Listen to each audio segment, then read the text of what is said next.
Okay, thank you so much for being here today. We're so excited to have you. So as you know, we're part of Social Innovation Week, and today we're talking about social enterprise models that work, insights for charities, with a talk led by Alice de Koning and me from the Trico Foundation Social Entrepreneurship Center. So as we're broadcasting today from Calgary, I'd like to take this opportunity to acknowledge the traditional territories of the Blackfoot and the people of the Treaty 7 region in southern Alberta. This includes the Siksika, Piikani, Kainai, and Tsuut'ina, and as well as the Stoney Nakoda First Nations. The city of Calgary is also home to the Métis Nation of Alberta Region 3. Please join us by acknowledging the traditional territories of Indigenous peoples in your location and share with us in the chat where you are joining us today.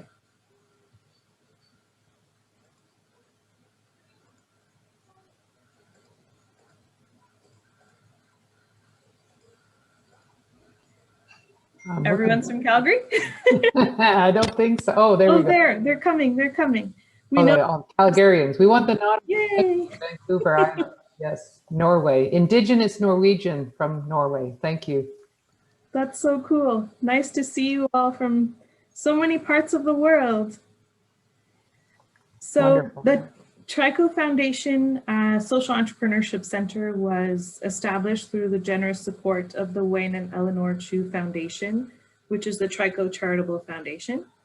So our mission is to support a thriving community, build social entrepreneurship education, and support thought leadership at the Haskayne School of Business for now, with the intention to expand to the University of Calgary and well beyond in the future.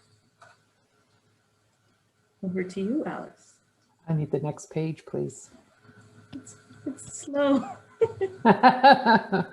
Okay. So what you'll notice is we're going to have a few hiccups as the slides get changed. I hope nobody minds that. It's a conversation between friends, I hope. So this event today is also sponsored by the Hunter Hub for Entrepreneurial Thinking.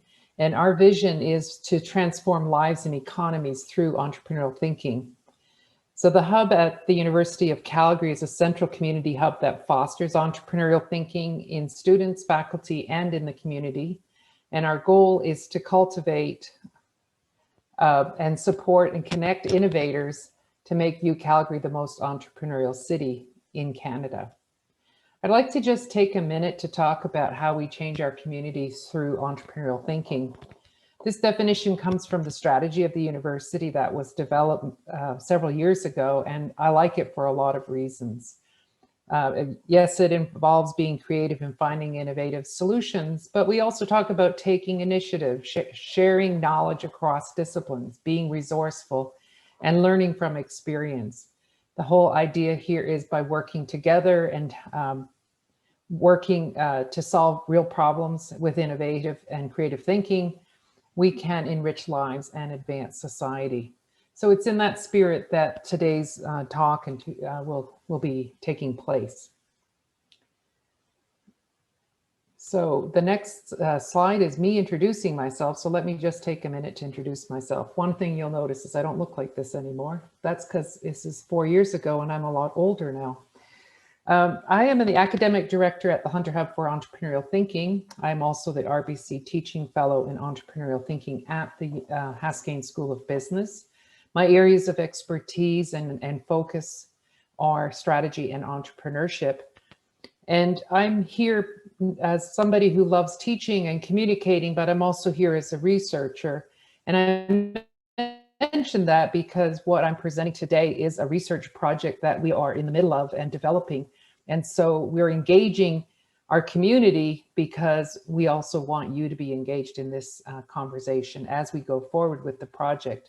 I'm working on this research project with Kaval Bokhari, and I hope if you haven't met her yet, I hope you'll have a chance to meet her soon. And over to you, Alia. Thank you. So I'm Alia Gina with the Trico Foundation Social Entrepreneurship Center. My formal title is Experiential Learning Specialist. because part of our mission is to support student learning in the area of social enterprise and to create awareness in the student population about that. But our role as the center, and my role specifically also, is to support our community, like with events that we're doing today.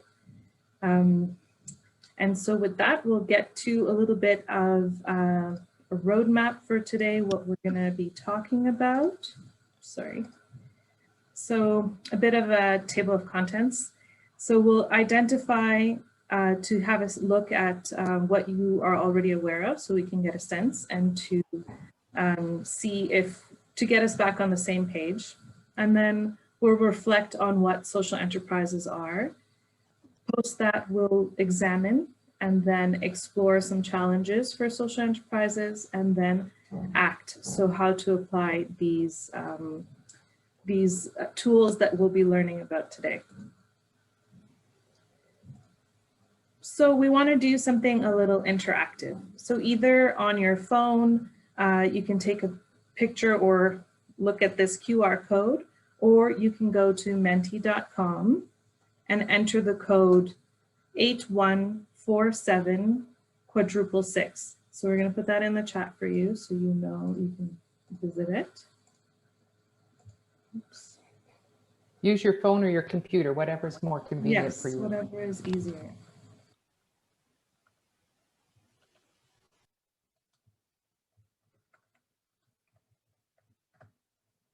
And then you should see something pop up with a question. So I'm going to leave this up for another second.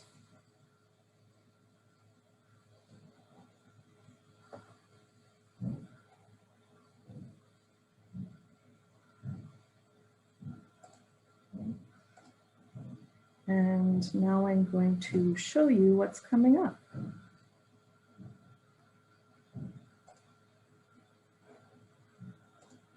So you can see as all our attendees are adding their thoughts. Alia, we're only seeing the PowerPoint. It's not. Oh, sorry. No problem. This is the tricky part. We tried this many times in practice. It worked every time, of course. But now, there we go. Okay. Lovely to see all these. So this is great.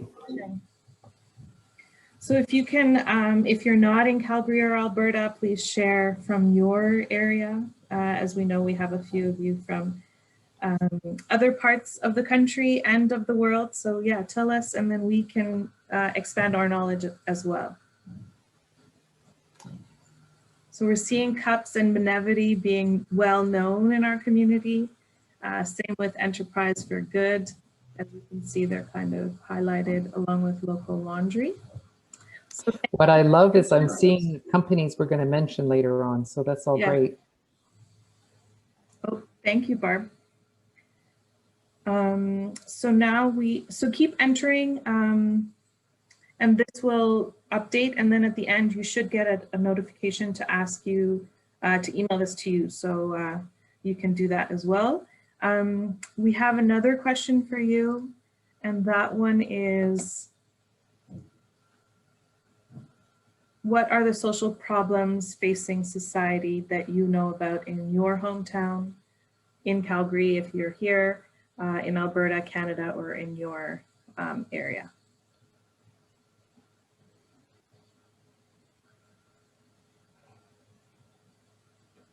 Yeah, definitely. Poverty, homelessness, racism.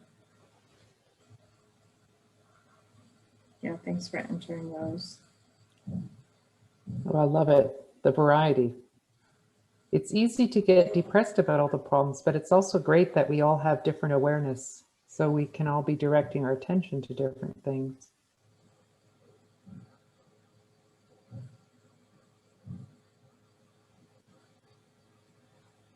Oh my gosh, I love how it's coming together.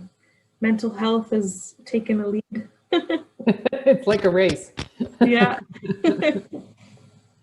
Sorry, I'm looking off to the side because that's where the screen is. Okay. Awesome. So, oh yeah, thanks, Barb. Are you having trouble, Barb, to enter them into the Menti? Maybe one of us can do it for you. We've got responses from 57 people so far. That's a lot. Thank you, everybody, for participating. This is really a kind of a fun word cloud that we've got here. I mean, not fun when we look at the underlying problems, but fun when I look at the colors and how it's evolving.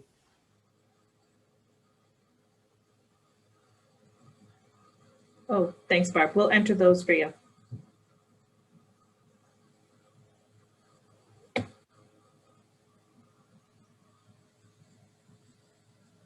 Wow, 65. This is great. We have 77 participants today, and 5 of us are doing the work of the meeting. So this is great. Shall we carry on? And feel free to add yours in if you haven't finished yet. And what I'd like to comment on is that if I were to do this word cloud, I would clean up some of the wording, because we all have our own way of saying things. And what I can see when I look at this is that, for example, we have mental health, mental illness, we have racism, inclusion, and other connected things. We have around poverty, loss of employment. I noticed a First Nations poverty thing. So if we were to put things in together, we would find even some other words would be popping out and becoming big. So this is really interesting for us, and thanks for sharing. Nice to see such a broad perspective.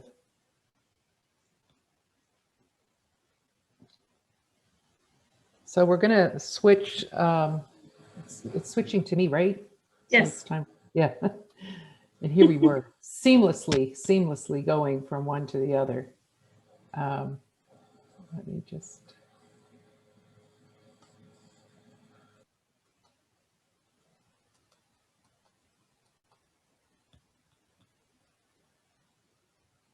Is that my screen? That's not my screen. We don't see your screen yet. Oh dear. Okay.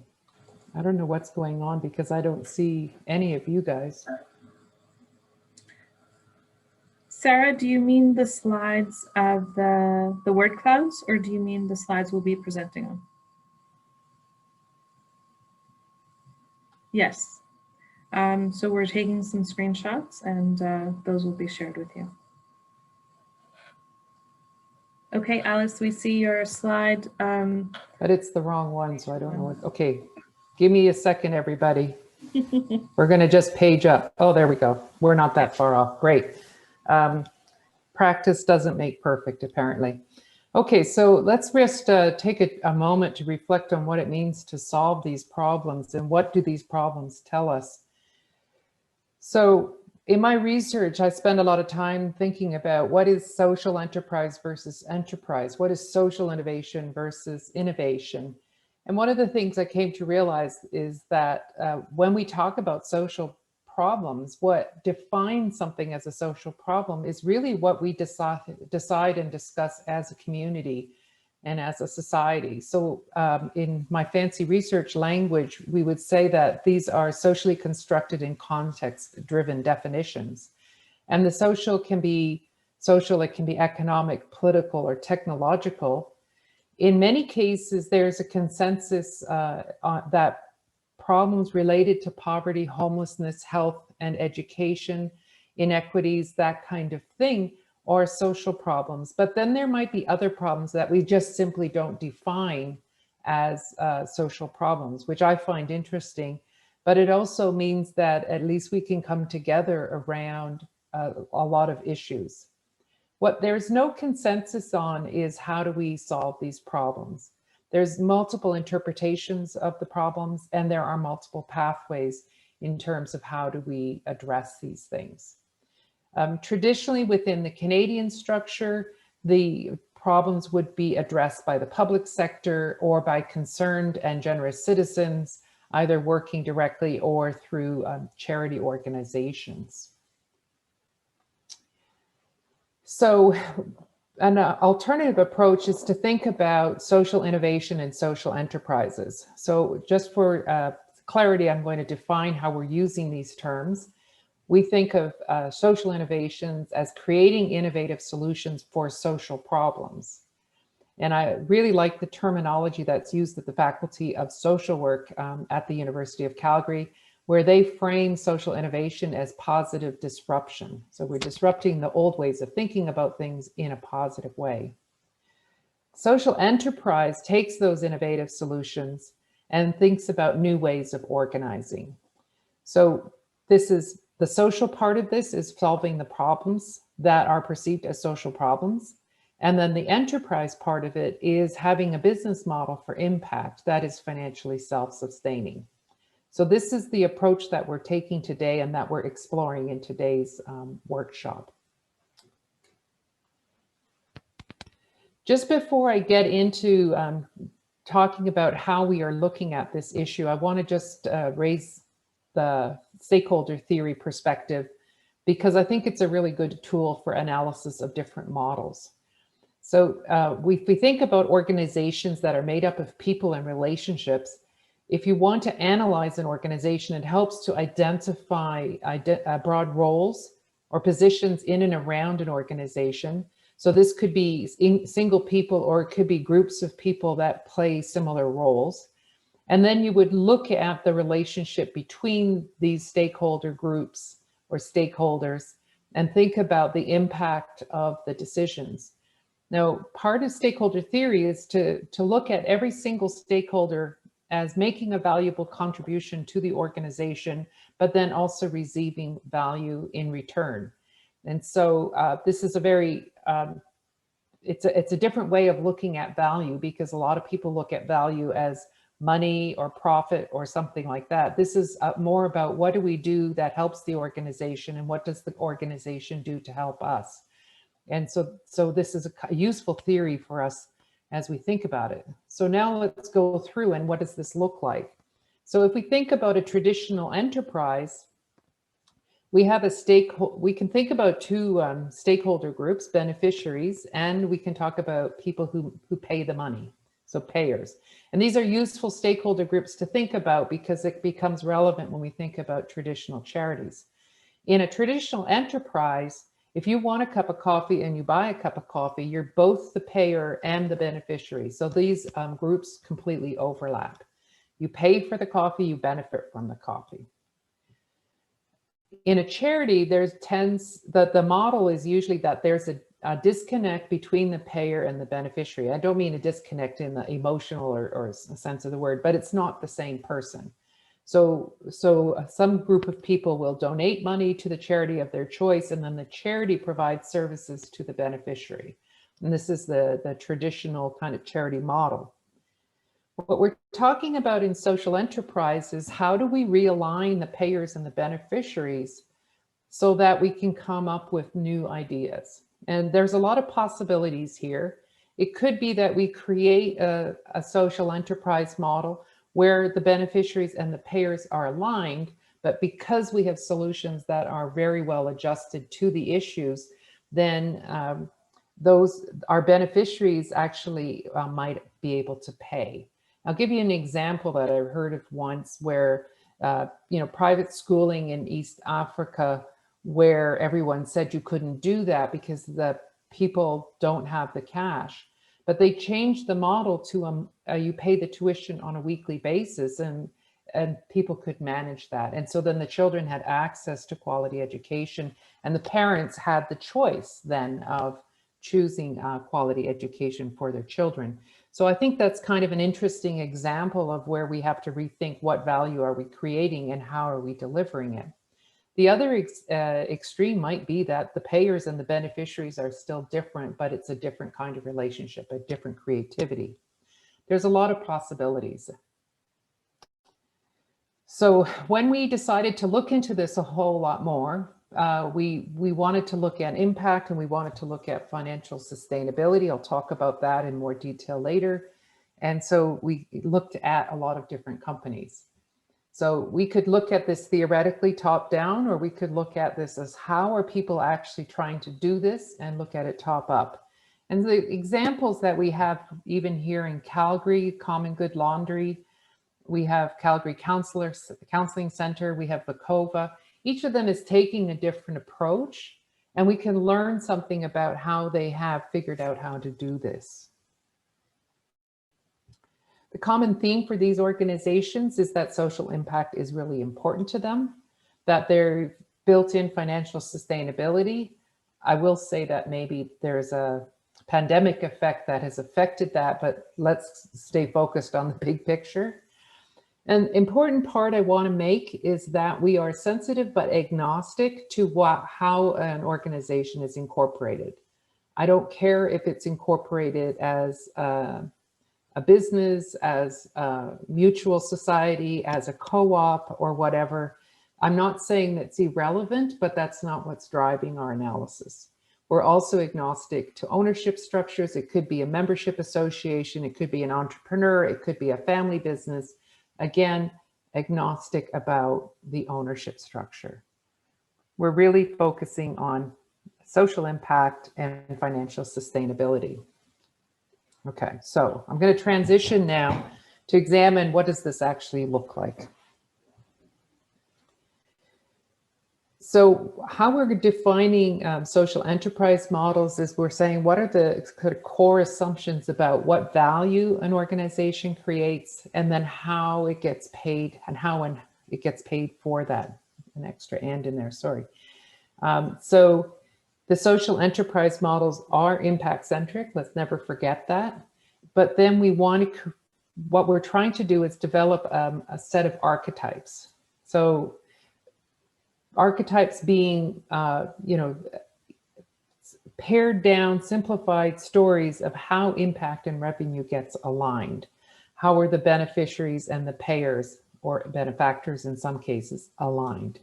And so that's what we're going to go through together.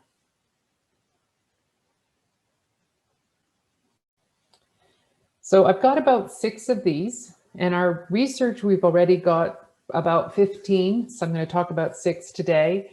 And I'm hoping that we can create a conversation as a community that will raise up even more examples so that we can find ways for all our organizations that do so much good work, how they can find that financial sustainability piece. So let me start with this one. And this is what we're calling the work integrated social enterprises.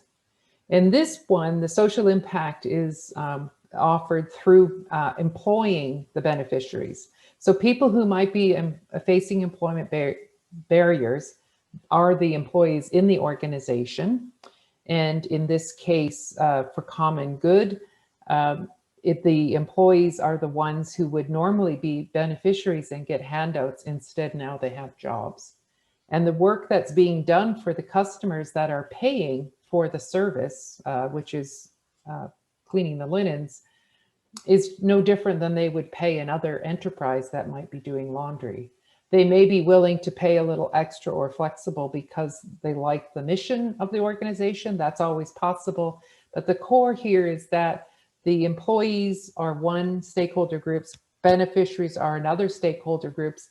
These are overlapping in these models. And the revenue then is coming because they're selling a service that is valued by their customers. Meticulon is an example of a company that is taking advantage of the sort of special cognitive skills that many autistic people have. And there are a number of these types of businesses around the world where, somebody noticed, well, hold it a minute, if they have this cognitive approach, which is maybe different than what we consider normal, nonetheless, it is a very valuable and interesting cognitive skill, let's call it that, or a way of looking at things. And so we need to find a way of communicating and finding the fit with the kinds of jobs that are needed, kind of work that is needed to be done in our society. And so a number of organizations have arisen that are just trying to find that alignment. And often it's connected with technology, software, that kind of thing. So this is a work integrated social enterprise archetype. The second one we're looking at is what we call train the trainer. So in this archetype, we're using the example of LivingWorks, which is a company that was started by a professor at the University of Calgary many years ago. It is now in, I believe, if I'm up to date, 9 countries and has saved thousands of people's lives. LivingWorks offers training to help people understand how to prevent suicide. And they will train people who are interacting with potential suicide, what do they call that? People with suicidal ideation. So, you know, people who are working in call centers, that kind of thing, but it could also be people working in healthcare, people working in emergency services, that kind of thing. And in a larger organization, LivingWorks trains people in the organization who then in turn train the rest of the people in the organization. So they're taking a direct impact, having a direct impact on the problem of suicide by training community members. And this allows them to scale their impact, because if they tried to do this with employees, they would not have been able to get to 9 countries, I'm sure of that. And then the revenue comes from charging a fee for that tuition and for the program design and also for delivering the program materials. And so there they found that balance between the social impact. So the beneficiaries are a step removed from LivingWorks in the sense that we're training the people who talk to the people who are suicidal, but at the same time, they've created a model here that's balanced between that impact and having financial sustainability. So this is what we call train the trainer model. And like I said, one of the things we really like about it is this ability to scale the impact.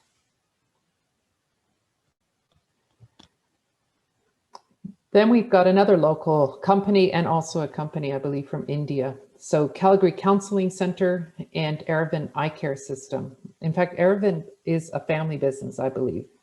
So that's interesting when I say we're agnostic about ownership structure. There's an example. So in this case, the idea is that whatever the actual service is, they want to serve people regardless of people's capacity to pay. And so what is done is that there's a sliding scale in terms of pricing. And essentially what we're doing here is that the people who are able to pay the full price subsidize the people who are not able to pay. And so we call that a sliding scale thing. The idea is that the total revenue should cover the costs of the operation, of the whole operation. And at the same time, people who in need, who don't have money or who have less money, will pay less. So what we see here is that the payers and the beneficiaries are completely connected, but the amount that they pay might be different. It's kind of an interesting way of looking at it, isn't it? What's good about this from a practical point of view is it's not like you have 2 separate operations with 2 totally separate services or products. We're serving with the same service to everybody. But what's different is the price. Thank you, Sarah, for that comment about train the trainer. Appreciate that. That emphasis on impact has worked in your experience too. Okay, so this is the sliding scale archetype. Then we have the buy one, give one archetype. Now this one is more familiar to a lot of people because Tom's Shoes became quite well known for a while there. The idea here is that I buy a product and then the company gives the same product to someone for free. And Warby Parker has gone that direction as well. Now you'll notice it's a little bit like the sliding scale, but it's more of a, you pay for 2 or you pay for 0. That's the kind of thing. Now, before I go into this in detail, because I'm sure with this audience, there's lots of people who know the problems that the unintended consequences of the Tom's model. So what happened was that they would be giving shoes into communities that already had shoemakers, and the shoemakers would lose their jobs or go into poverty. This was a big mistake. And, you know, we can argue about whether or not they should have thought of it. But in fact, they did eventually change their model. And instead of flooding the market with free shoes, they were working with the cobblers. And so again, you know, we can't be perfect, right? A good-hearted attempt, and then it needed to be tweaked. And I think we would all agree with that principle, that we need to keep trying and not assume that we get it right. The other thing that is interesting is that this is a case where maybe if we had, you know, mapped the system, so to speak, we might have anticipated some of these issues. And so I think it's an interesting one for us going forward. We should be making these mistakes less and less often. From the point of view of the way the system works, is the beneficiary of the free glasses or shoes or whatever the model is very separate from the person who's paying. So in that regard, it's closer to a charity model. Where it's similar is that the person who's paying is getting the same product as the beneficiary. So that's kind of an interesting alignment between the people who are paying and who are benefiting. So that's the buy one, give one archetype. Then there's the turning waste to gold archetype. Now I'm going to guess that this usually applies to environmental issues, but I could be wrong about this. So the idea here is to convert unwanted, discarded products to solve problems. And we've used Vekova as an example here, but I noticed somebody here from the Leftovers Foundation who's also doing something similar to this model.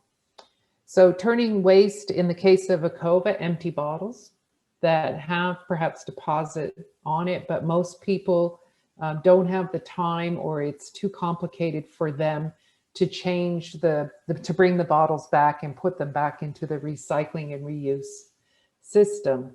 And so Vekova actually enables individuals and companies to use the products, so turning the waste to gold. And in the meantime, they are providing employment. So the Vekova solution actually has multiple, because you could also say it's a work integrated model. And so it's an example of a social enterprise that's layering on different archetypes to create their business model, or their social enterprise model, I should say. But the one aspect of it that we can isolate is this idea of turning waste to gold. And by turning waste to gold, we mean that the waste is then becoming the revenue stream. So in some cases, this could be upselling. So a goodwill might be an upselling kind of idea. So you get it for free and you sell it for money, or it could be recycling.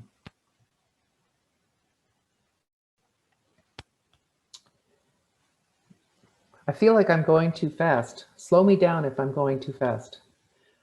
Okay, so this is a percentage of revenue income. And the idea here is, in this archetype, we're using a local ice cream shop as our example. You'll see this quite often in a lot of different settings. So as a percentage of revenue or percentage of income, just for those of you who aren't accounting trained, when we say income, we usually mean revenue minus direct costs. So it's what's left over, the profits. So percentage of revenue would tend to be a higher number. But the principle of it is that you run a business, whatever that business is, and you dedicate a percentage of the proceeds to solving social problems. And you'll notice that this has a lot in similar with a lot of the traditional world religions, where there would be guidelines on how much people should be donating to causes. So in Judaism and Christianity, there's this 10% number that gets thrown around sometimes. It's not really the percentage that matters. It's this idea of just you earn money and then you give a percentage. Again, this sometimes is layered on top of other archetypes, but here it's quite, it's like a typical commercial enterprise. And the only thing is we're dedicating some money.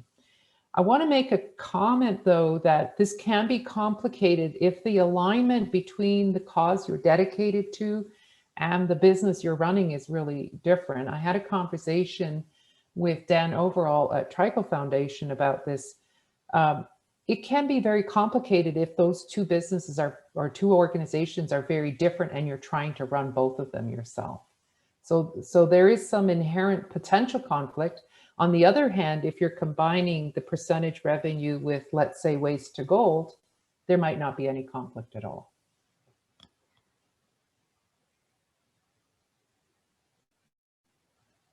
Oh, somebody, Kaval. Yeah, sorry, I didn't remember that name. Zakat is in Islam. That's donating a percentage of wealth as well. Thank you. So the takeaways, I've presented 6 archetypes. I think it was 6. And the question could come up, is there a superior model? And I think that's really a hard one to say. I think I prefer to think about all good models with the right context, with the right situation, the right application. And of course, there is a possibility of blending archetypes. And that, I think, would gain a lot of power in some circumstances. Are there more archetypes? Well, we've done some work with the data set that we've developed. And yes, there are some more archetypes. We're still sorting that through. And if you'd like to hear more, just keep in touch with us, because we, of course, would love to share that knowledge and engage in a debate and discussion about our ideas around this in the future. So now I'm going to get very academic. Go ahead. Alice, a few questions I think have come up in the chat. Yeah. First one for sure is, people are loving your slides and all this content that you're sharing. Are you okay with sharing the slides post-webinar? Yes. Yes, I am. Awesome. So what I'll do is I'll include the word clouds and integrate them into the PowerPoint so you know where they go. And then we'll send that out with the recording and a survey at the end. So we're also going to segue, before we go into Explore, a few minutes for questions, just to see what you guys are thinking about and how we can help answer some questions. So we got one. Okay. Is asking if there's a particular social enterprise model for not-for-profit organizations. I would say no, because really it depends on what you're trying to do. So the nonprofit piece, the fact that it's nonprofit is a legal thing. And really the only issue there for organizations that are nonprofits or charities is that there are very specific restrictions on how you can accumulate capital and that kind of thing. I'll be honest, I'm a business school professor. I like the idea of accumulating capital for future investments so that you can continue to grow your impact. But of course, every situation is different and you need to be thoughtful about how you handle that. Yeah, what can I say? No, the whole point is to explore all the different archetypes and see what will work to serve your beneficiaries, the people that you care most about, and how to create that revenue stream that is going to support your enterprise and your mission. Any other questions with that? I mean, feel free to keep asking the questions, because we really wanted to have a lot of interaction with our discussion, our workshop today. No questions yet. Okay. Oh, one just came in. Yes. Yes, we have. And if you don't mind, Houston, I won't talk about that today. But typology models, I'll just say one thing. Typology models are top-down typically, and taxonomy models are bottom-up. And I'm interested in the bottom-up part. So for the philosophers in the group, that's the Aristotle approach. And I think they're both really powerful. If you go top-down, you can look at things in a kind of systematic way. And if you're doing it from bottom-up, you might find some things that creative that you never even thought of that then can be transferred and copied by others. So that's why we say archetypes, because the idea is that it's just examples that can be copied in multiple contexts. But thanks for that question. That's really useful. And other people might want to pursue that link as well. Sorry, Ali, you That's okay. To go back to the previous question we had, there was a follow-up questioning how not-for-profits can grow. And I'm sure we have quite a few not-for-profits and charities here. So this is probably on the mind of many of our attendees today. So how can we help them grow? Well, that's a really good question. And I'm certainly hoping that we can develop programming within the Haskayne School of Business to support that work, because I think it's a different way of thinking. When I talk to people in the field, and I myself, of course, have experience in working in the field too, otherwise I wouldn't be so passionate about this. One of the things is that we can get locked into how we see the world through our current lens. And so it can take really working together and being creative to break out of those thought patterns. The other thing that I would say is that, darn, I just I lost the train of thought. I'm sure it'll come back. It'll come back. But the previous statement you made kind of segues into another question we got that asks, have you seen social enterprises that collaborate, or examples of social innovations that are comprised of several enterprises collaborating? I actually know of a collaboration between a for-profit and a not-for-profit, where they both are serving the same customers, the same beneficiaries, and therefore they're able to share the same channels of distribution, which is the business word of saying, how do you reach your customers? And they are able to combine, this is in the education sector, combine materials that are being offered at a subsidized rate or for free to teachers, but at the same time offering products and services that are paid for. And so the cooperation between the two is really dynamic and exciting to watch, and who knows where that will go. Dr. Bob is in our Zoom room, so he's just waved to us. He is really good at putting these kinds of partnerships together. Another partnership that he has spurred, I won't say he's done the work, but that's not his job, he connects people. And I'm trying to put, for example, Wi-Fi hubs into isolated communities in order so that the local students can have access to the internet and therefore access to learning. And that is currently focused on Indigenous communities across Canada, but it could actually be anywhere. The principle is the same. And so that's a model where we're bringing together different enterprises, for-profit, not-for-profit, in order to solve a very specific social problem and making sure that we have access to education, regardless of where people live or whether they have access to broadband. So that'd be an example of that. I don't have a word for that yet. Okay, so if anybody has a good word for that kind of cooperation, I'll put it into my archetype portfolio, and that will be much appreciated. So get your creativity on, please. Dr. Bob, did you want to add something? You came off mute. Well, basically you're talking about, Alice, the idea of providing value rather than cash, or it's goods in kind or services in kind.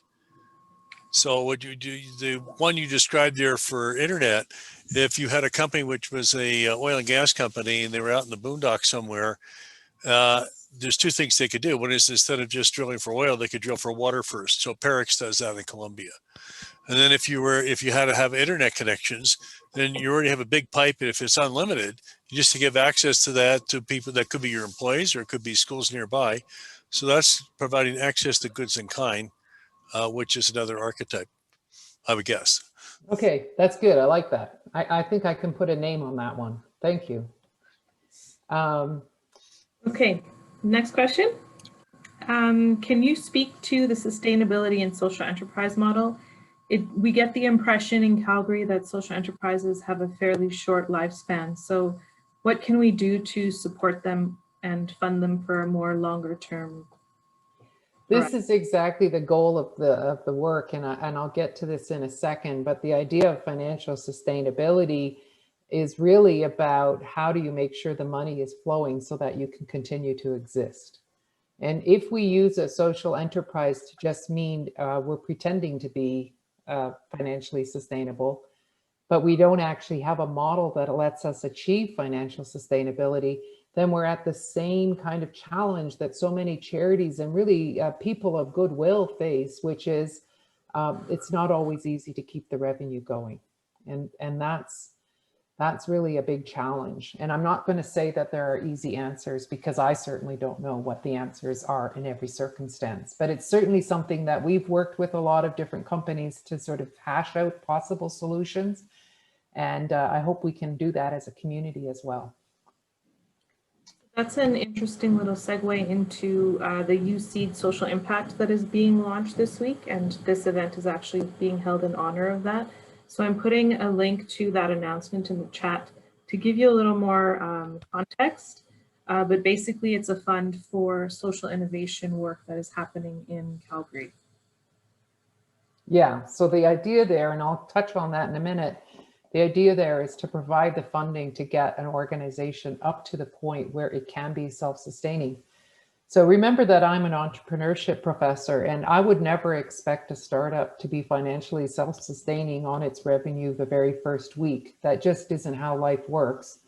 And it's not how businesses work. And if you want a highly scalable business, or a business that takes a lot of initial investment, then sometimes we can look at 2 to 5 to even 10 years before we can expect those numbers to balance.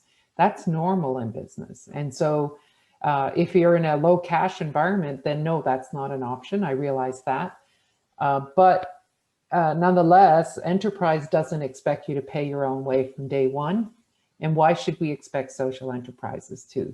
So this is part of why USEED was created. And it's also why we need to think really clearly about what does financial sustainability mean. And so I think it'd be really good. These questions, we're not going to ignore them. I'm going to introduce the next segment of concepts, and then we'll go back to the questions. So, so basically what I said before I discussed the archetypes is that we're looking at 2 dimensions, social impact and financial sustainability. And in any social enterprise model, we want to be concerned about both those things. The challenge, though, is that how do you measure these things? And then what are we measuring? So from a research perspective, I would say both these things are tough to address. The accounting part is actually easier, so I'll do that last. But if we look at social impact, we know that there's a huge need for the services that charities and nonprofits offer to our communities. There are a lot of problems that need to be addressed, money that needs to be spent in order to solve some of these problems. And so here is just some of the statistics that are provided in Imagine Canada 2018. So what happened in the social impact movement is that at a certain point, it was like, let's stop telling stories, let's start measuring what is this social impact. And in fact, we even went so far as to reframe donations as impact investing. And I think this is all speaking to this idea that we all want to solve problems. We all want to have a lot of impact. And so, yeah, actually, I was introduced to the idea of impact investing first about 10 years ago now, no, 8 years ago. By a company that was actually doing actual investing, but they were investing with projects and with organizations that banks wouldn't touch because they were sort of non-traditional, a little bit on the margin. So they were offering charter schools money in order to purchase the buildings in which they were teaching. They had guaranteed revenue because the revenues were being covered by taxpayers, and as long as they had students, they had revenue. And yet they couldn't get the mortgages that a normal organization would have. And so this fund was set up to provide mortgages. Everyone benefited. The charities, the charter schools benefited, the investors benefited. They got a return on investment for what was actually a pretty low risk investment. And so this is where I first saw the word impact investing. Nowadays, we also look at impact investing as in terms of putting money towards creating programs that have longevity and that have a positive impact. But in any case, within the field, the concept of a social return on investment was developed. And the idea here was to complement the return on investment that we talk about in finance with a measurement, a number, to say this charity has a high impact, this charity has a low impact, whatever. And let me just walk it through a little bit. The SROI, there's a certificate. If you actually want to do this, you can get a certificate to calculate SROIs. It looks at input, output, outcomes, impact. And the idea ultimately is to create a ratio of looking at what are the benefits against what are the costs to deliver the value. There has been some movement back from this kind of strict numbers approach within the field, mostly a recognition that it's a little bit arbitrary sometimes to put numbers on some kinds of impact. But I think what everyone agrees with is this idea of value. And again, we can't look at value as money. We need to look at value as how are we serving people's needs? What are we doing that makes other people's lives better? And what that kind of logic applies in all circumstances, not just in social enterprises, but also in enterprises. Sarah Tops is noticing that there is a problem. What gets measured gets done, and that's exactly right. That's why people have been drawing back on this, because if we can't put a number on the qualitative improvement that we've made, then then we might just use another proxy, and then everybody's attention is focused on the proxy, and we're not actually dealing with the core problem. This is a really interesting issue that we talk about a lot in research. In fact, from a research and intellectual point of view, this is really fun.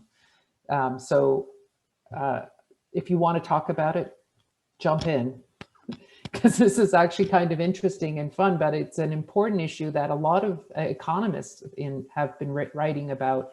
How do you incentivize people to do what's really important, but you can't measure? And so you end up measuring stuff that's less important, hoping that you get both, but doesn't always work. So very good point. And this is one of the reasons why we have an ambivalence around SROI. I don't think we should throw out the baby with the bathwater, though. And then we can look at the financial sustainability. And these are just some recent statistics on giving. And anybody who works in this field recognizes the seasonality of the end of year giving. But there's also this other piece, which is that when the needs are the highest is when the giving is lower. And this just relates to people who would love to be donors end up becoming beneficiaries, or people who were donors can't just give as much as they would like to. And so we have a misalignment. And based on that is why so many people also have to look at more at financial sustainability. The other piece of it, though, is it's a little bit disturbing, I'll be honest, because I think everyone's heart is in the right place. But the reality is that more and more effort goes into convincing donors to give over time. And in research, one of the reasons given for this is that it seems like it's the size of the problem that drives giving more than the effectiveness of the solution. Now, this is a real conundrum because it means that our best charities who are actually solving problems in a meaningful, solid way are going to have a harder time raising money over time. And that's counterintuitive. Usually when you have a very good company, that company grows in its sales, it grows in its operations because it's creating so much value that the organization can grow. And with charities and nonprofits, there is a little bit of a conundrum there because somehow keeping that balance between solving problems but also motivating donors has to be dealt with. And so the challenge is getting to financial sustainability. So I want to address that very specifically because, like I said earlier, I'm an entrepreneurship professor. I don't expect everything to be, based on revenue from day one.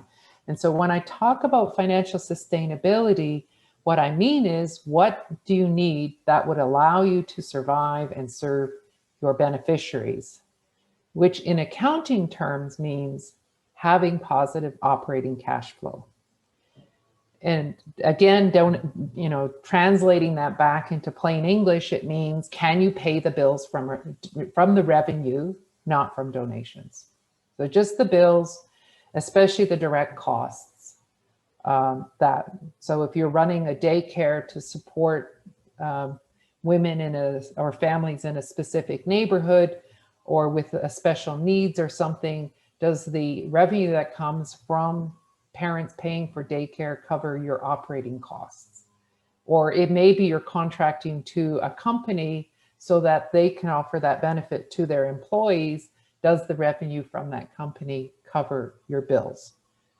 Just the direct bills. So that is what we're defining as financial sustainability, positive operating cash flow. So what is not included? What is not included is the investing in the finance cash flow. So investing is when you're building a building, when you're investing in equipment, building out software platforms, that kind of thing.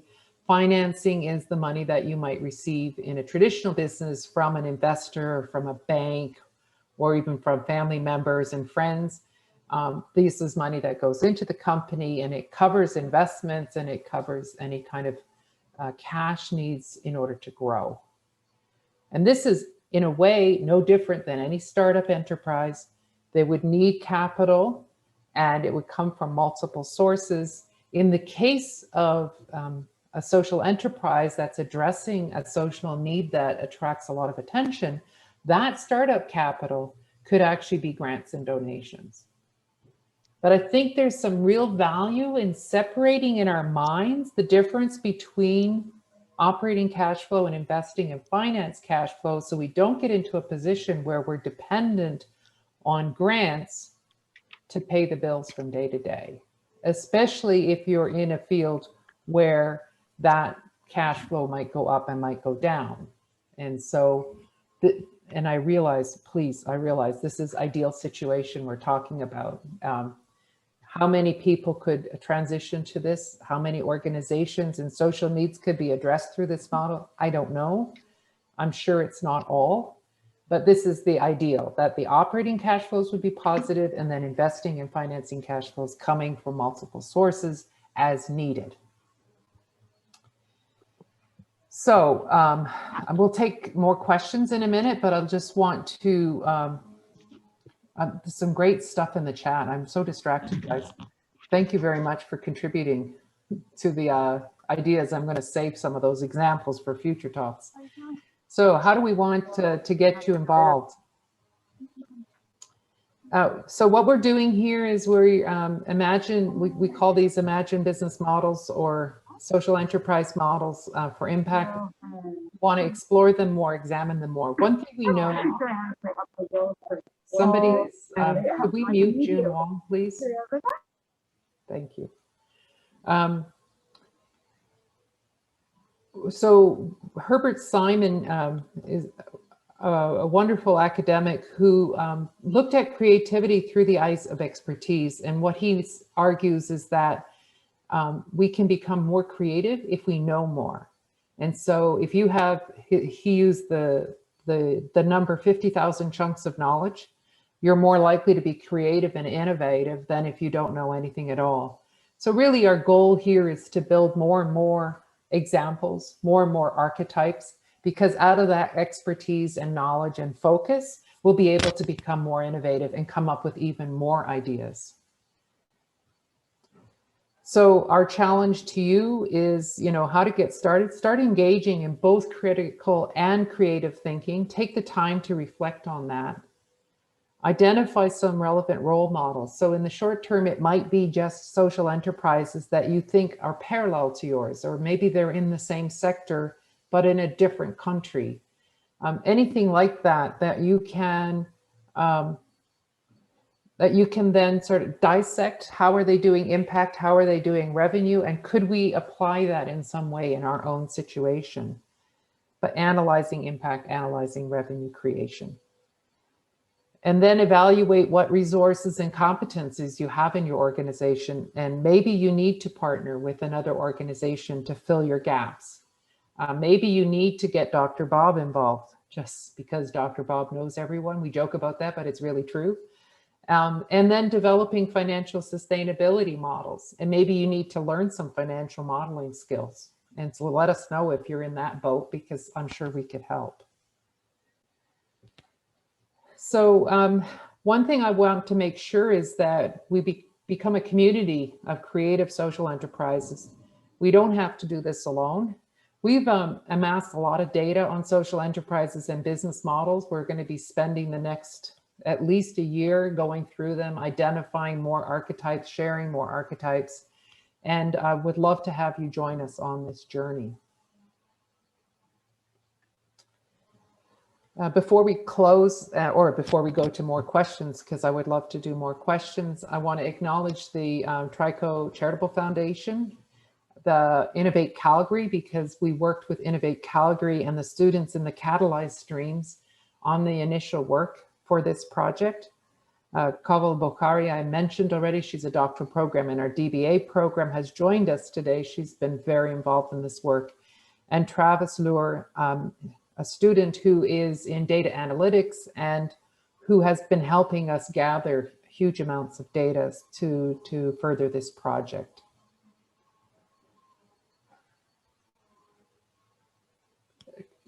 Alia, this is yours. Yes, so as we talked about earlier, this is a week where we're celebrating social innovation and social enterprises among that at the University of Calgary, with the announcement of the USEED Social Impact Fund. So please check out all of the other events happening this week. There's a few more on social enterprise and social enterprises being held by Innovate Calgary.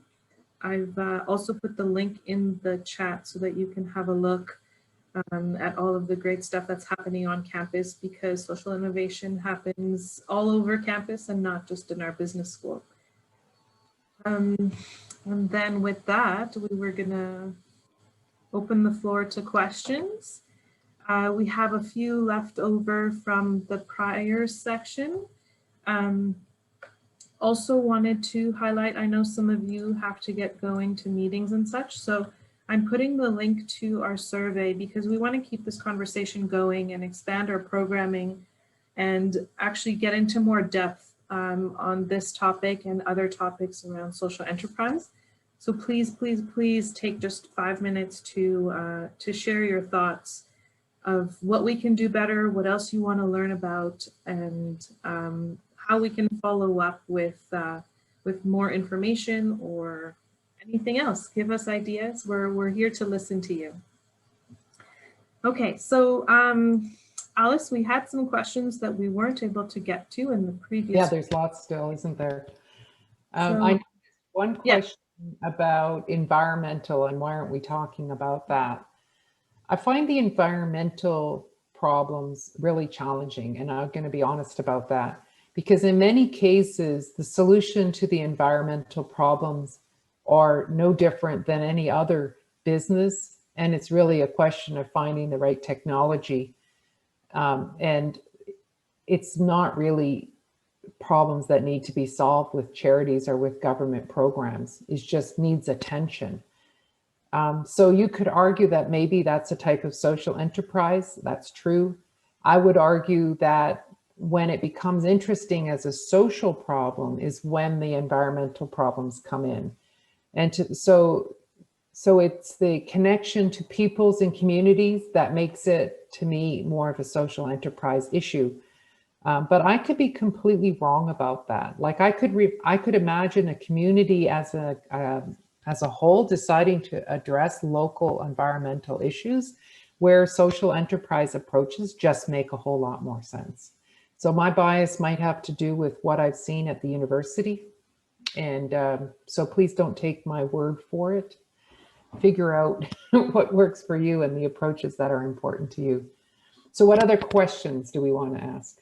Yes, There's one member in the audience that is with a for-profit startup that has a high level of altruism around benefiting mankind. They're not outlined, they don't really know how to do it, and want to ask if there are specific models that create more value than other models. I don't think it's the models that create the value, it's the solutions that create the value. So we're dealing with identifying what problems we want to solve and then how we're going to solve it. And that's going to take some innovation. But at the same time, you know, how much value we create, that's going to be different from one problem to another. One thing's for certain is trying to figure out how to create more value for others. How do we solve problems in ways that don't have negative externalities? How do we solve problems that maybe support more than one group of people in our stakeholder analysis? Those are always going to be interesting, more interesting than others. But it really, you know, this is the beauty of working with archetypes concept, is an archetype is just a model that we then need to situate into a specific context with specific people and a specific set of relationships and then adapt. So it's a source of inspiration, but it's not an answer that we can copy just like that. And I think business is often like that, you know, I can copy a business from even the simplest thing. I can copy something that I know is working in, let's say, Nova Scotia, and I think, hey, we should bring that to Alberta. That works really well. I still need to adapt it to my neighborhood and to the people in my neighborhood. So there's always going to be that little bit of adaptation.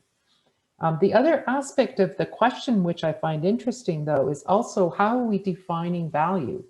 So in a business sense, we often are focused on private value in the sense that who's paying the bills? Am I creating a value for the person who's paying the bills? So if it's I'm selling to companies, am I helping a company get value from the service or the product I'm offering, or individuals? But we can also think about value at other levels of analysis, like public value. So I may be selling a product or a service to individuals, but if I do it in a way that's respectful to my environment, then maybe everybody in my community is benefiting from what I'm doing. And this is, again, one of those intellectual questions that academics absolutely adore talking about. And so I have a colleague, Alim Barwani, who every time I see him talks about private and public value. And this is something that I think is part of the conversation. So you could be creating value that is not being translated into money in terms of your business model as a public company. But at the same time, that's not a problem, because at least in my personal opinion, now you're getting my belief structure, maximizing profits is really not the purpose of business, and it's not the purpose of organizations. Paying bills is really important. And sometimes you need to also create value and wealth for the future so that you can continue supporting other things within the organization, or supporting individual aspirations and dreams outside of the organization. But at the same time, when we think about value, we can leave value on the table. In fact, one of the things I say to students when they're trying to figure out their business model, I say, are you solving a problem? Are you creating value for your customer? Okay, and then when we think about pricing, we think, okay, what percentage of that value are you creating becomes the price that they will pay you? And I call that value pricing. So there's a lot of issues in that question about, you know, as a company with lots of altruistic motivation, that framework of thinking of creating value, you can take that in many directions. Sorry for being so long-winded on that one. That was a good one. It's okay. It gave some of our members or guests a chance to talk a little bit about the conversation around climate and social, and how they feel that it's, you know, kind of intertwined. To go back to some questions around charities, one of the questions we got earlier was around, first, can social enterprises accept donations like charities? And I think you touched on it with the legal structure, but do you have any other insights you can share? So part of it is legal structure. Part of it is also, recognize that even if you wanted to do a for-profit business, but you're in a non-traditional industry, you probably will have to rely on donations and or grants in order to get started.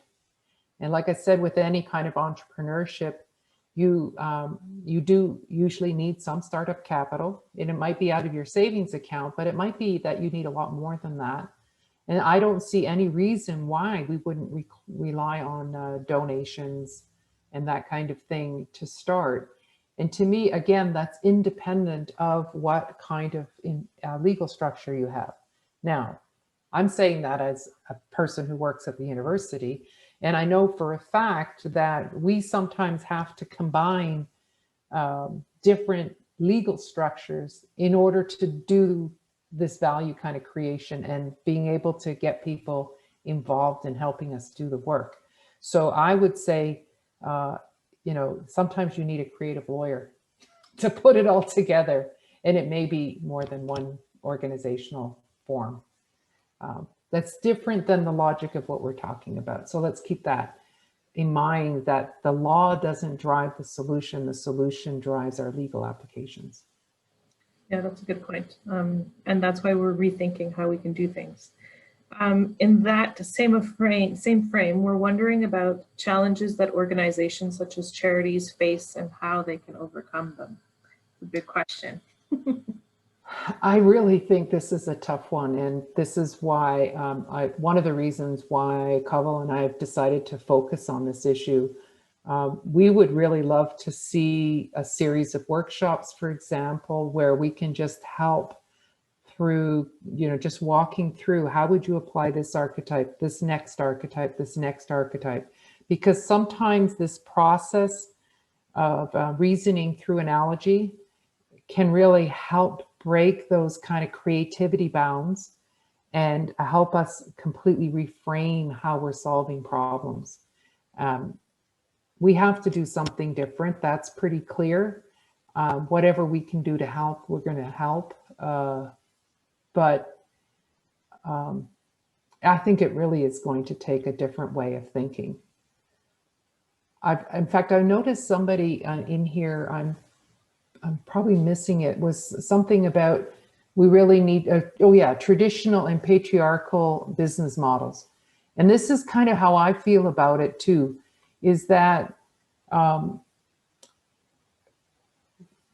we're so locked into how we think about things that we take them for granted, and we don't realize that they're artifacts of our society at this time and in this place. And that there may be a completely different way of approaching it. And we shouldn't make assumptions about, for example, that helping people means that they can't pay, for example. Maybe they can pay if you create enough value for them. And so maybe we just need to sort of think of our approach in different ways. This is coming from Intonovus. One of the challenges is trying to solve social problems using traditional or patriarchal business models. Completely agree. And this is why we're working on this archetype thing, because we want to break those boundaries, include all kinds of thinking and action around financial, social, and environment for flourishing. Okay, next question, Alia.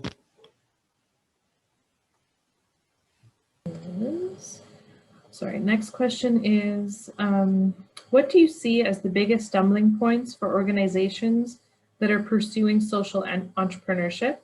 And then a follow-up question, what risks can we identify and try to avoid? So maybe if you can touch on the biggest stumbling blocks, and then once you do that, we'll touch on the second part. I think stumbling blocks are individual because the stumbling blocks are often related to understanding how to create value. One thing that I do know of the people who work in charity space is that they are really good at customer discovery. They understand who they're trying to help, usually. Okay, there's some exceptions, but generally speaking, there's a close understanding of who they're trying to help and the situation. So I think the biggest stumbling block is, you know, what other stakeholders do you need to get involved in order to be able to realign the puzzle pieces to create something that is more self-sustaining. To a large extent, I mean, you could go and look at all the stumbling blocks for startups and you'd probably say, oh yeah, that looks familiar. Because what we're really talking about, whether it's a social enterprise, a charity, or an enterprise, we're creating something new to address a problem or a gap that we see in the society around us. And anytime you create something new, there are specific challenges because we have to bring people in. We have to convince them that we need to work together around a topic. We maybe need to still find a solution, or you have a solution, but you need to pull in people to share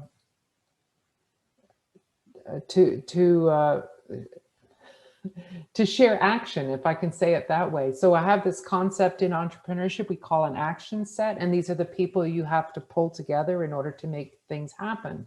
But creating an action set isn't easy. And sometimes we think that maybe it's easy to start a business, you just come up with an idea and you start. But my research shows that even somebody who's really good at starting businesses, this process can take 2 to 3 years. That's the way it is. So some of this is just hard, but it's also what makes it more interesting, in my opinion. Thanks, Alice. And then the second part of that question was any glaring risks that you can highlight that people should try to avoid when building a social enterprise or a business, since you are working in this area and have a... What are the glaring risks? There's a lot. I mean, some of the things you cannot avoid, like, you know, pandemic happens and some types of services were not possible for quite a while in our communities, and others were not being affected at all. Right? We just went online, we made some adaptations and carried on. We may not be happy working at home in our cells, but we can do it. So some of those risks we can't anticipate. Other risks, I think one of the risks that I see is people investing too much before they check to see if things are feasible. So from a point of view of the process of testing models, is making sure to cycle between your ideas and connecting with your beneficiaries, your customers, whatever, and cycling through and checking your assumptions as you go.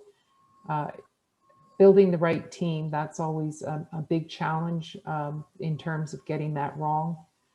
And being afraid to talk about your ideas, actually a pretty big risk. This is something that not everybody gets. That we think when we talk. So if you're not talking to people, you're not thinking. You ever thought of that? So getting into community and sharing ideas is really important as well. So I sometimes get people who, I've got a great idea, I don't want to tell you because somebody might steal it. Well, the problem with that is that nobody will steal it, but also you might not think clearly enough about it to make it worth stealing. So it's a bit of a conundrum, but you need to have that group of people that you can talk to about your ideas. Anyways, I'm sorry, I can't answer that specifically because it's a little bit specific to a situation you're facing. Mm-hmm. But I think you've talked about it. The customer discovery part is super important to knowing what they need. Absolutely. Which kind of segues into our next question, which is, since some areas and topics are more popular than others, where are you seeing the biggest gaps between social need and the social enterprises that are addressing those issues and areas? So these days we're seeing many organizations focused on unemployment or solving hunger, but is this really where the need is? So if you can explore a little bit about what you've noticed in terms of need in social. So that's actually a really interesting issue because in a sense, what you're saying is that can we have a master list of priorities around the around social needs? And I'm the bottom up person. Remember I said that about my archetypes a while ago, and that's, I feel, is also about this. governments might need to prioritize, but individuals who want to take action don't have to. We can respond to the needs around us and move it forward as according to our own interests, our own abilities, our own competencies, what we can share and what we can give to others. And so that would be also like the same thing again in entrepreneurship or in strategy. I don't need to go to the biggest market. I don't need to compete with the biggest companies. I just need to find my niches, what I want to focus on. And then if I want to scale, I might want a bigger scope if I'm interested in having a lot of impact. But in the end of the day, this comes back to this aspect of entrepreneurial thinking, which is taking personal initiative or taking initiative as communities or groups. There's an analogy in innovation. Do we want to have one big tree or do we want 1,000 flowers? And I think we want both. But when it comes to a group like what we have today, I'm hoping we have 1,000 flowers blooming, because we'll move the needle additively if all of us are focused on impact and financial sustainability. Alice, do you see an intersection here with the Sustainable Development Goals by the UN? UN is like these great big buckets, and I challenge you to find a problem that doesn't fit in one of those buckets. That's a really right? Because in the end, you can't solve a bucket. You're going to solve a specific problem. Mm-hmm. So do I think they're inspirational? Yes, I do. In the sense that if you don't know where to start, read the list and what jumps out at you. And again, just like archetypes, you might actually want to look at the intersection of 2 or 3 or 4 of those.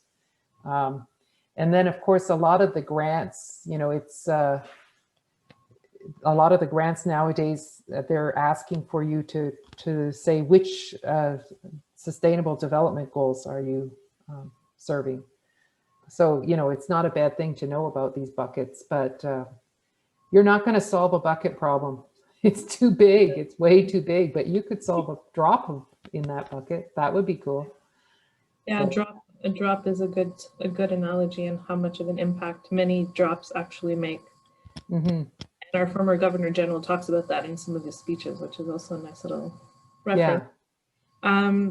So our next question is, we've been hearing a lot about social design lately. Can you share your thoughts on this? And do you think this has to be an integral part of social enterprise? I'm actually not familiar enough with social design. I don't want to sound like an idiot, so I'm not going to say anything at all about that. I wonder if it's similar to human-centered design as well.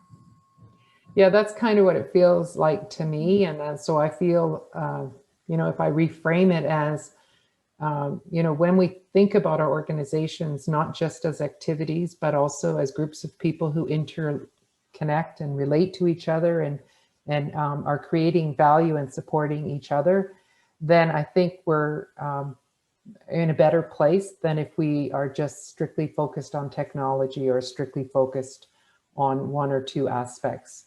Organizations are complex and humans interact in complex ways, so that's useful. We still have a few more minutes if anyone wants to ask a question or... Why don't, before everyone's gone, let me just thank everyone for signing up, for showing up, for coming. It was really validating to us. When we came up with this idea for a talk, we weren't sure how many people would be interested, and we thought it'd be great to have 30. And we had so many more, and I really appreciate the interest. And I certainly hope that this conversation continues and that we can build a community and creativity together to solve these social problems in different ways and in more creative ways than what we've been doing. And also building on the work of all the great charities and philanthropy groups already existing in our society and how we can better support them with, you know, providing or helping to transform to new models. I don't even know where this will go, but I'm excited about the conversation and I'm excited about having so many people join the conversation. So thank you.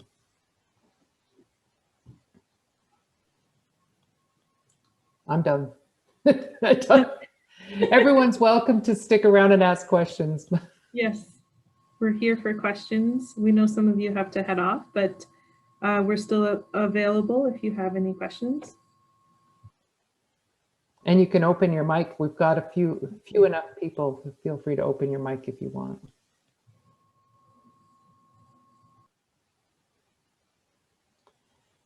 Enko has his hand up. Yes, I just have a quick question. I'm currently a student at the UFC, and one of my I'm majoring in marketing, and one of my reason why I chose marketing was to be able to help the organizations that are trying to work for a cause. And one of the concern for me was like, of course, like I want to make money if I like establish a marketing company that specifically helps with those kind of organizations. And I always wonder, like, because asking for too much money from those organizations would be kind of like, I would feel bad, right? But I need that money to be able to like sustain the company and like get going. So like, I want to know your perspective on like how I should, like, I don't know, encourage or motivate myself into pursuing this. So you can be creative, right, about how you contract, right? So first of all, take the concept of value pricing. The idea being that you create value for your customers, whoever they are, and then part of that is what you get in revenue as the price of the service you offer. So if you think about, let's say helping, helping communications with beneficiaries and maybe, resetting those kinds of conversations with donors, whatever it might be that you'll be helping with.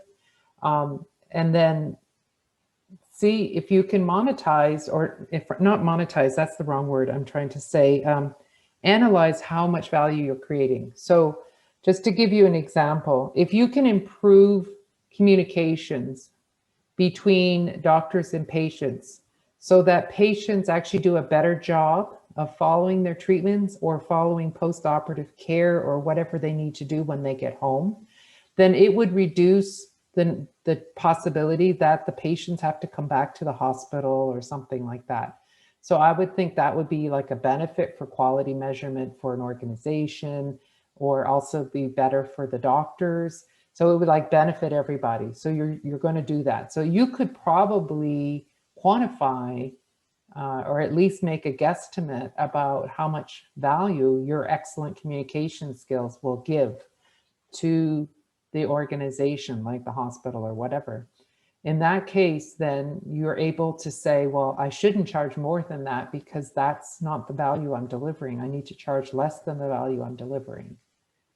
And then it's a win-win, right? Because you can pay your bills. And on top of that, if you add to that, you can tie what they pay you to the results that you create. And so you specify, well, if I'm going to help you with this marketing campaign, I think it should increase the number of customers coming into your coffee shop by 20%. So I'll take a percentage of whatever you have above normal, whatever. Now, those are tricky ones to, because nobody wants to show their private financial data. So they're tricky ones to construct those kinds of contracts, but there's nothing that says you can't be creative about it. So it's really about understanding where the value is, the value you create and the value that you can get back in a fair exchange. Absolutely. Don't give up. Yeah, that was really helpful. Thank you.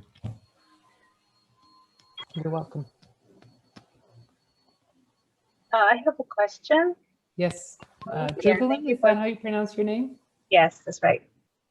Thank you for that presentation. It was really enlightening. I just have a question regarding like existing religious charitable organizations, and like they have regular regulations against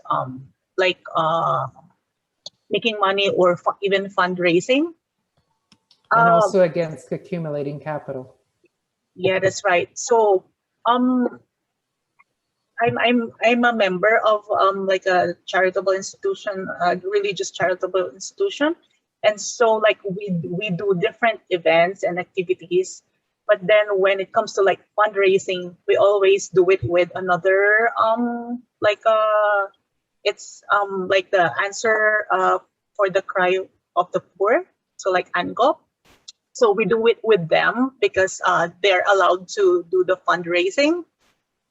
But then what happens is like our religious organization itself is not making any money, and it's like what's happening is like everything, all the efforts, manpower, time would be coming from our charitable organization, but then we don't have any funds. So that's the problem.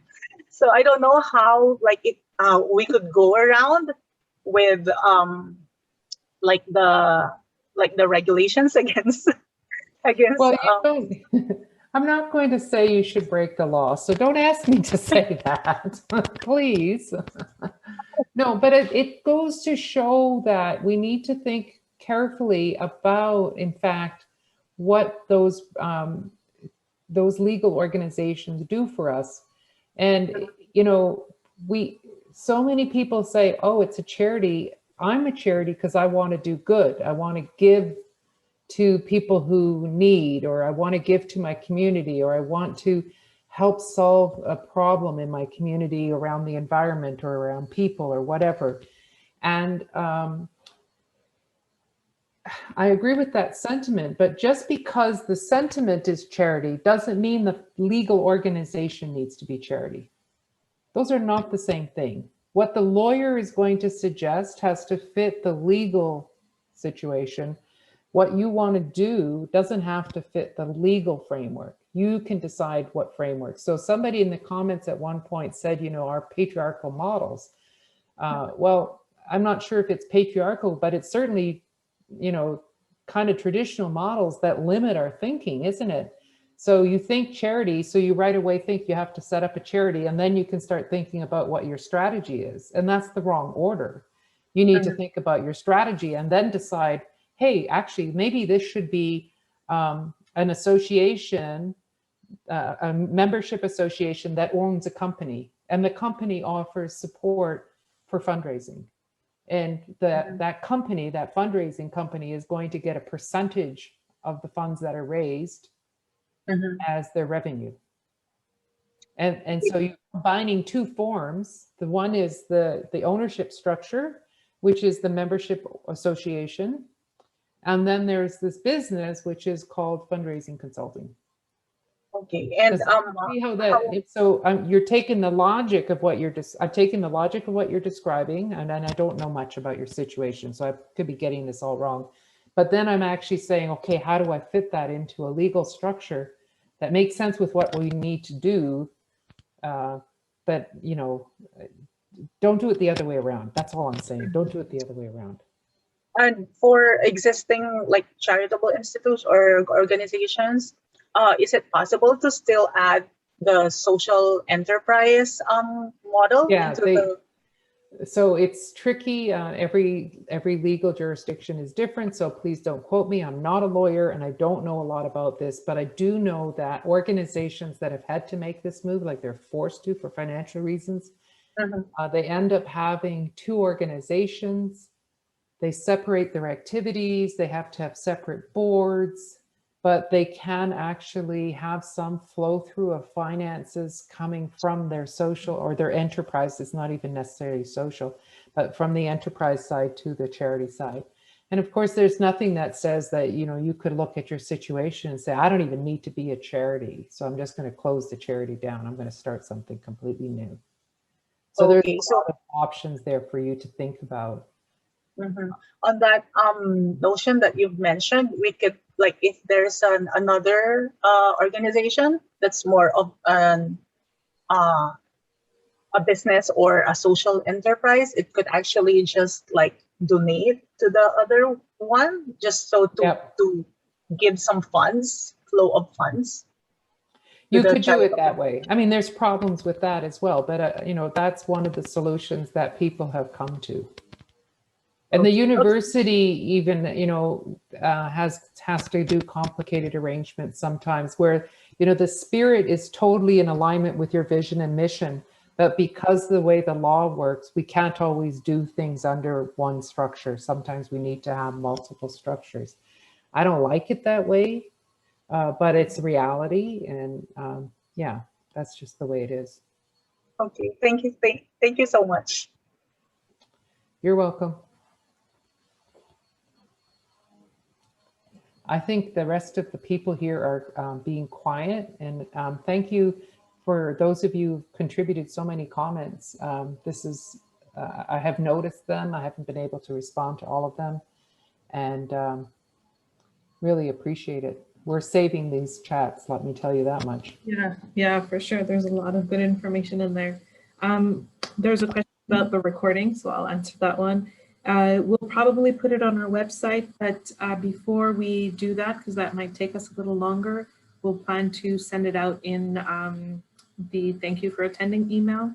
So that'll be there along with the slides and the updated slides with the word clouds that we created together today.